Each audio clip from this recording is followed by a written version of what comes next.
Draw. Ala, draw. Buang. Draw.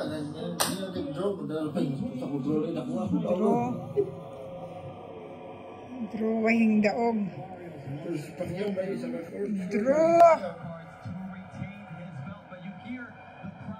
Agkoy. Klaro. Draw. Pero klaro kayong daya, oy. Pagngampanya na, ngampanya for 2028 ang election ba ya?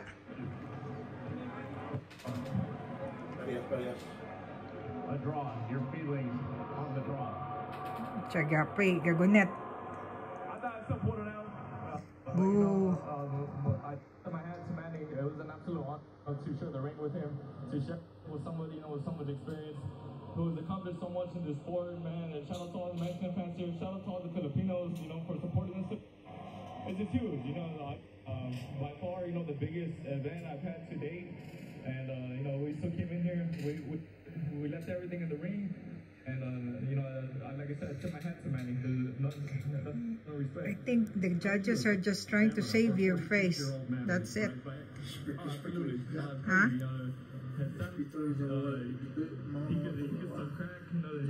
Okay, nag-respect siya ni Manny. Binuang pa ng respect. Dili ako mo.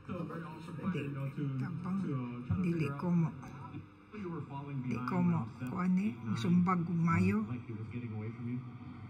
Not necessarily that it was getting away from me. I just knew, I had to try to step up to really, to solidify a win.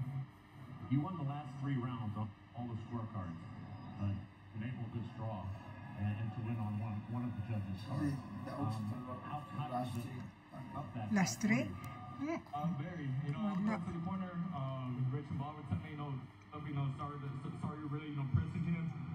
That was the plan in the first place coming in here. He felt old, but he had some good legs. He had a lot in the tank, and he still had a lot of fight left in him. He'd like a rematch. Will you give him one? Rematch. This was huge for boxing. Huge, what me able to bring here today. All right. Diyoy, pero ang dagadro. Wala pero klaro man kayo. Klaro man kayong daog si Pacquiao. Daog si Pacquiao based on the score.